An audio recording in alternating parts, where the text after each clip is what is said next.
So I'm here with the Director of Cybersecurity Central, Mr. Abdulaziz Masood. Good morning to you. Good morning. And today we're going to talk about a myriad of topics related to cybersecurity, but I would like to start with schools and education. So what kind of dangers are posed to schools from cyber threats? As schools and educational institutions increasingly use technology, cybersecurity will continue to be a growing concern. Schools are a brilliant target for cyber criminals because schools often lack the sufficient funding to have a comprehensive cybersecurity program. And the nature of the data they hold, as in student records, parent information, and teachers' data, makes hacking a school a good target for a cyber criminal. If you think of it, schools, for example, have medical records of students. Medical records alone can fetch $60 per record on the black market, i.e. on the dark web. Right. So with that in mind, how should they be made aware of cybersecurity? Is their awareness of this becoming as important as teaching them about safety precautions and stranger danger and so on? Well, if you think of it, I mean, you were talking about safety precautions and staying away from strangers, etc. I mean, that's relevant today because you still have playgrounds, but realistically, the playground of today is not the playground that you and I knew growing up. Playgrounds are now on phones, on electronic devices. Children today, on average, spend around 8 hours a day on their phones, tablets, mobiles, on their electronic devices, laptops, etc. So predators, pedophiles, etc., stalkers are out there. Other children who think it's funny to be cyberbullies are also out there. So children need to be made aware at home, at school, on every turn that danger is there, danger is lurking, and they should be taught from an early age about cybersecurity. So should their teachers. I mean, it's ludicrous if you have situations where students know more than their teachers about cybersecurity. And that's something that we've actually witnessed in a lot of places. And that suggests that young people are able to absorb the basic principles of cybersecurity. They just need the right and appropriate training. So you mentioned the data breaches of schools. Now, in responding to data breaches, you advise data segmentation, investing in a good cybersecurity program, and the principle of least privilege. So can you explain this latter concept, this principle of least privilege, and how it applies? Well, data breaches are often the result of a cyber criminal using phishing. Phishing is the most common form of cyber attack used to achieve a data breach. Now, there are two forms of phishing, principally. There's phishing in general, basically. If you think of it as an analogy, you throw out a net and you try to catch a lot of fish. You don't necessarily know much about your targets. However, with spear phishing, which is now becoming more prevalent, you know who your targets are, and we've seen, especially in 2019, a rise in victims of cybercrime being people who are spearphished, who are targeted. People do their background research, they do their homework to get to know who these people are, to understand their psychology, often through social media, etc., because we have a lot of information out there, and we don't really think much about what we put on social media. And the reason why there's been an increase in spear phishing is quite simple and straightforward. If you're targeting people who have more money, you're able to raise more money through your criminal activities. I mean, you're talking about the cybercrime market at the moment being over $1 trillion. That's the cybercrime market at the moment. Right. And with data breaches, the most important thing to watch out for is the human factor. A lot of times it's not elaborate hacking, it's that people are not aware that phishing works in the fashion that it does. One of the courses that we have is a cybersecurity and legal compliance course, and we actually have simulations of cyber attacks, phishing attacks amongst others. So people can understand and see for themselves how real and how relevant this is. Now, going back to your question, sorry, I went on a red herring there. Going back to your question, the principle that you talked about primarily is about reducing the access that everyone in an organization or a body has to all the data that organization holds. So, for example, if you work in admissions, you won't need the same amount of information as a teacher. As a headmaster, you might require a lot more than both. So it's limiting the access of data based on your seniority or based on your current position in the company or organization. And that's to mitigate the human factor. Obviously, that's to mitigate the human factor because, as I said, more often than not, it's the human factor that causes data to be lost. More so than elaborate hacking. I mean, children, I know of a school, I don't wish to mention the name of this particular school, but let's just say it's a school in Saudi Arabia. One of the students, very clever chap, hacked into the system and changed grades. And it's not like the school didn't have measures in place. That's hacking. And hacking can be done by anyone. It can be someone who's like 150 pounds. It can be someone who's 300 pounds in China. And it can be a child. However, more often than not, it's just straightforward. I send you an email that looks like it's from a reliable source, like PayPal. I change the L to an I. You don't pay much attention to that. You click on the link. I've stolen your data. I amass a database. I sell that database on the dark web. So the key to preventing this, and also the cyberbullying we mentioned earlier, is awareness, really. It's definitely awareness. Prevention is definitely more important than the cure here. Right. Because more often than not, once you've been a victim of phishing, once your data's been breached, once it's been stolen, once it's been out there, it's often too late. I mean, there are measures that you can take, obviously, to mitigate losses. There are strategic continuity plans, but it's more often than not, it's too late by the time a hack has occurred.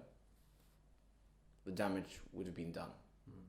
So we've talked about cyber threats against the private sector and educational institutions, but cybersecurity has come to prominence due to alleged attacks on political processes over the last few years, particularly Russian hacking of the 2016 elections in the United States.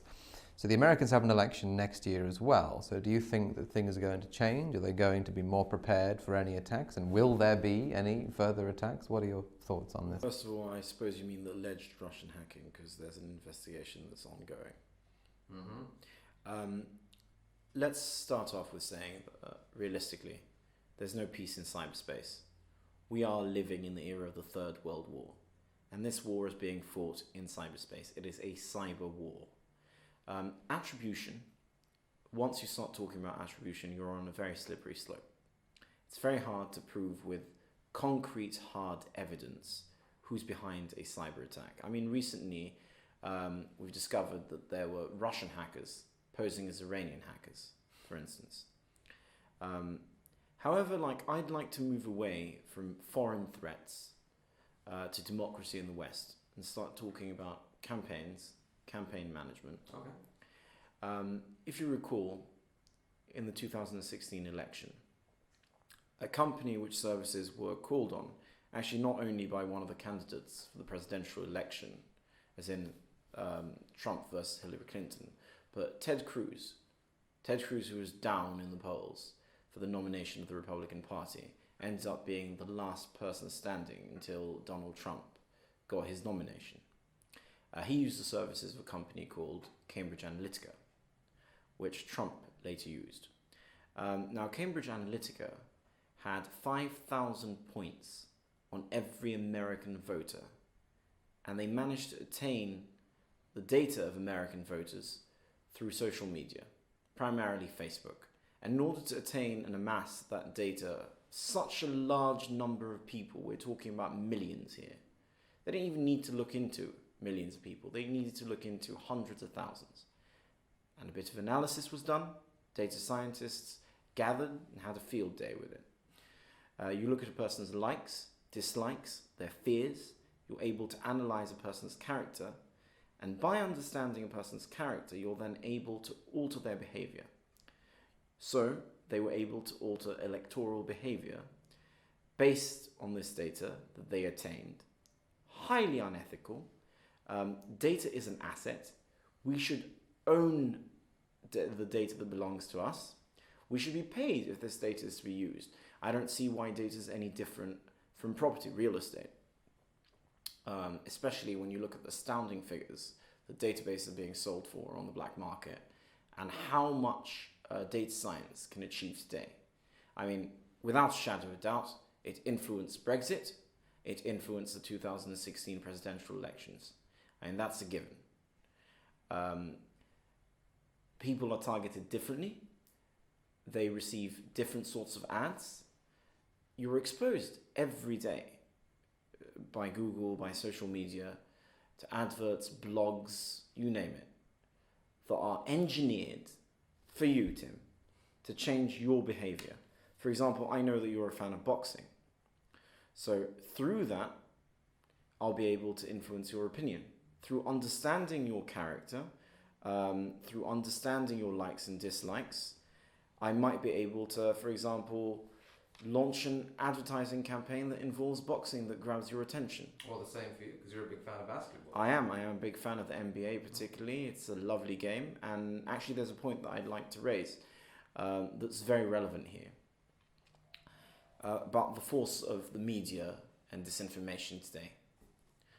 So we all know about Cambridge Analytica, we all know about the elections, we all know about the meddling, and we've said that campaigns need to be monitored. This sort of behavior that occurred in 2016 should not happen again. And I think the onus is on President Trump, because he's used the term fake news more than anyone I know, quite frankly. I mean, I've called 100 times at least, you know. So I think the onus is on President Trump to take a stance and ensure that the same thing does not happen again, or else that would be farcical. Back to the NBA, which I enjoy talking about, because as you mentioned, I am a big fan. So Kevin Durant moved to the Warriors. Kevin Durant is an exceptional player. He's possibly one of the top 3 athletes in the world at the moment. Now, Kevin Durant does not have the social media following, nor the popularity of LeBron, for instance. And when he joined the Warriors and achieved the ring, which is hard to attain, you have to play 82 games. That's without the playoffs. He received a barrage of negative feedback on social media. He was called Snake. The only reason why he managed to get the ring was because he joined the Warriors. When the Warriors had won previously, yes, but this had put him under an immense amount of pressure, which got him to play with an injury that had not fully recovered, because in NBA basketball, the last say is with the player. So he had an injury he had not recovered from, and because of all the negativity on social media and being called Snake, he felt more pressure to perform and excel. He did, now he's out, because he played on an injury and he sustained a further injury as a result of that. And all of that negativity is hard to reconcile with the fact that now that he's out, a few days ago, the Warriors lost with a massive 20 points difference.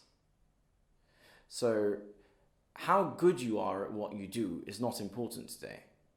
How you are perceived socially is what matters. And perception works its way into reality. Exactly. And for someone who is as clever as Mark Zuckerberg to say that we are a tech company, Facebook, we're a tech company, we're not a media company, that is a bit hard to reconcile with him saying in 2010 that there is going to be an opportunity over the next 5 years to look at any business, any industry, and perceive it socially, to change the way that industry is identified, dealt with, advertised, etc. So we have to understand the power that social media holds. And I think the biggest threat to democracy in the West will emanate from within. it's very naive to think that the United States doesn't have massive cyber warfare capabilities. Perhaps the United States has a different approach when it comes to cyber warfare than Russia or China has. However, as I said, the biggest threat will come from within. It will come from the manipulation of people's minds, using data that belongs to them, that's attained unlawfully and unethically, in my opinion. So this trend that we've seen will just continue and become more. Yes, you have to understand, Tim. Let me just throw this at you. 36% of divorces in the UK have claimed that Facebook was partially to blame. Wasn't that surprising, given that private lives are now very much public? There is no such thing as private life at the moment. If I know basically when you've gone to bed, what you had for lunch, people just dish out, they voluntarily give out information that makes it extremely easy for anyone with any common sense and logic to analyze and understand their personality, to use that to alter their behavior. I mean, it's used in politics, it's used in advertising, it's used in so many different fields. Yeah. And I think legislation ought to change. At the moment, cyber laws that we have, we've got the Budapest Convention, we've got the GDPR, we've got the Talon Report. All of these laws either have no teeth, or they're not binding, or they're not understood well. What we need is a homogeneous body of law, a homogeneous body of international law, just as we have trade law, for instance, shipping law, where things are clear. Because a lot of times you have data transfers between countries. So individuals ought to know where they stand, they ought to know their rights, and data being a valuable asset, that should translate into the fact that if you retain someone's data, analyze it for a political campaign or for advertising without that person's permission, that is a crime, punishable by law. At the moment, this is a grey area. I think part of the reason for that is that technology is evolving more quickly than the legislation can keep up with. Technology is evolving, but this will also open new possibilities. For example, we had not heard previously about cybersecurity insurance. This is the future. We've not heard of cyber lawyers. So with this rapid growth of technology, governments need to respond accordingly. Or political governance, as it is, faces a massive challenge of protecting democracy, because if the same thing happens that happened in 2016, bear in mind the technological advances since then, it'll be even more of an issue. I think that's the thing. And I think people will lose faith in their political systems. It's still, comparatively in its infancy. I mean, 20 years ago, none of this would have been, unmanageable. And now here we are, contemplating influence via social media platforms. Precisely. I mean, we had, social media, in my opinion, you can't divorce it from the media at large. As I said, we live in a world that is fairly negative. People do enjoy kicking people when they're down. People tend to focus on the non-core issues a lot of the times. So, for example, at any time in history, let's look at history. Any time in history where a new medium is introduced, for example, the televised debates with Kennedy and Nixon. One of the reasons why Nixon lost the debate was he was perceived as being nervous. He was sweating a lot. Now, that could have happened for a number of reasons. The way he was dressed, whatever. That's what people buy into. And as Lord Beaverbrook said a long time ago, the media is about expediency and not efficiency. And that's very true. And it rings home a lot more today when you come to look at social media outlets like Facebook, Twitter, all of them. They're all responsible. They've all been involved. The only reason why Facebook was in the firing line more than the rest is because Facebook does a much better job. Did you know that, for example, CNN, more referrals come to the CNN from Facebook than from CNN? It's not surprising. Same situation with YouTube. Yeah, no, it doesn't surprise me. I didn't know it. So we've talked about how rapidly technology has been changing in recent years, and how society is sort of struggling to keep up with it. So with that in mind, this period in which we live in now is being referred to as the fourth industrial revolution. So how do you predict that the global job market will change? Now, this is an important one for me, but will the technologically incapable be left behind and left by the wayside? Well, you're talking about the tech industry and the tech market. I think it would be instrumental to just look at cybersecurity alone. Now, cybersecurity is a rapidly growing market. So is artificial intelligence, so is robotics, and so are other industries at large that rely on technology. So technology will be used more and more in HR, for instance. Technology will be used more in medicine. Technology will be used more in a lot of fields. But let's look at cybersecurity. I've got some statistics here that are very interesting, and I think they will shed some light on the question that you've posed. So cyber insurance policies are predicted to cost from around 14 billion to 20 billion by 2022 to 2025. The global cybercrime economy, as I mentioned earlier, earns around 1.5 trillion annually. 68% of US businesses have not purchased any form of cyber liability or data breach coverages, showing that businesses are not adopting cyber insurance at a rate that matches the risks they face. For 2019, cyber-related costs will reach 2 billion globally. By 2021, cybercrime damages will cost the world 6 trillion annually. Over 70% of the global cryptocurrency market will be used in criminal activities. Up to 10 to 12% of the actual number of committed cybercrimes are reported to authorities. For 2019 to 2022, the top 10 most cyber-attacked industries are healthcare, manufacturing, financial services, government, transportation, retail, oil and gas and energy and utilities, media and entertainment.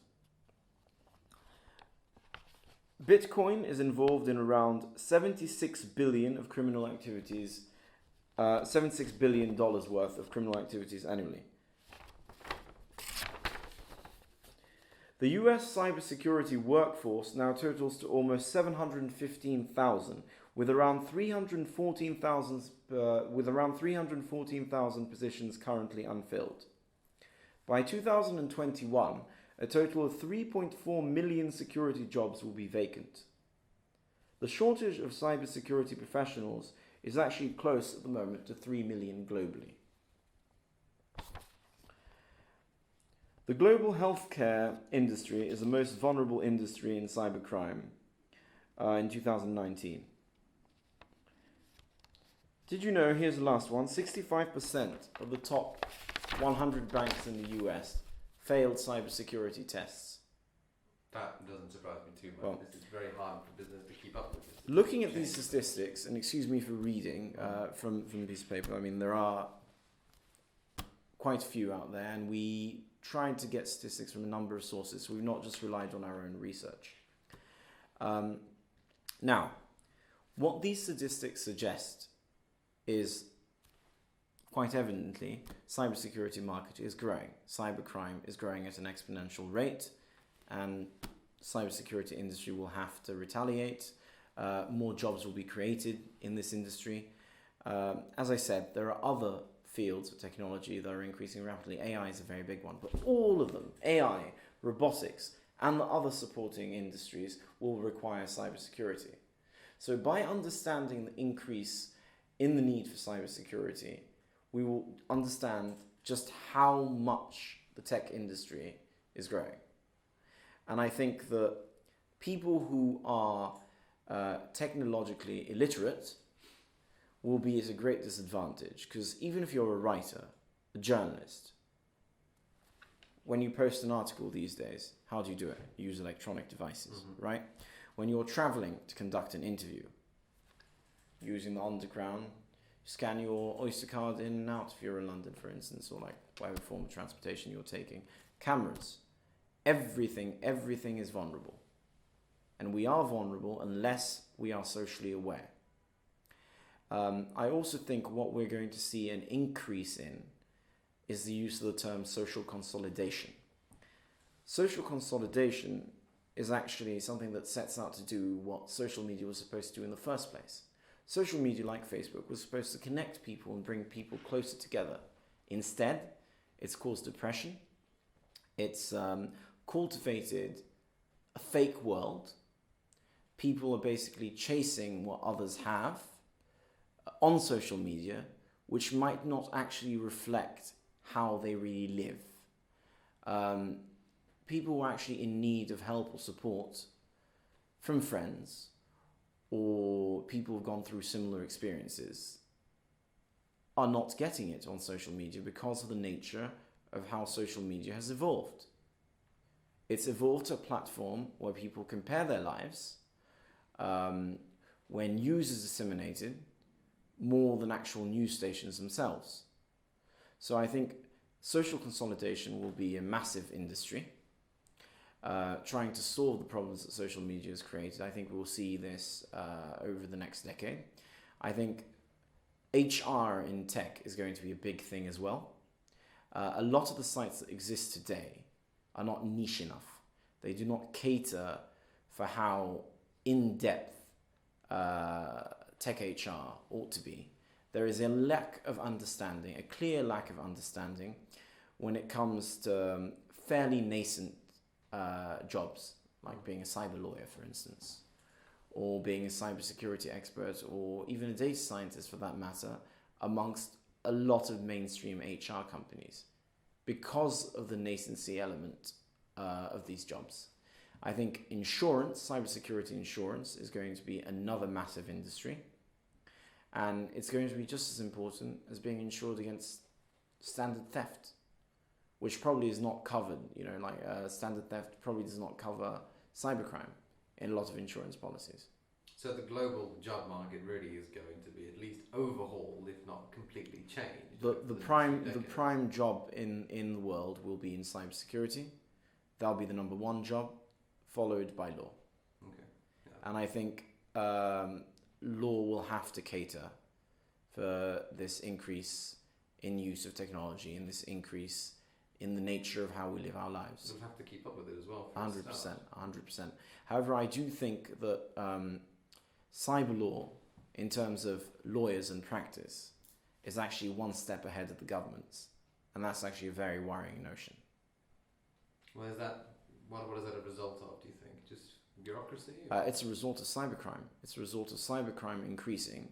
The private sector wanting to deal with it perhaps more than governments that are focused on external threats.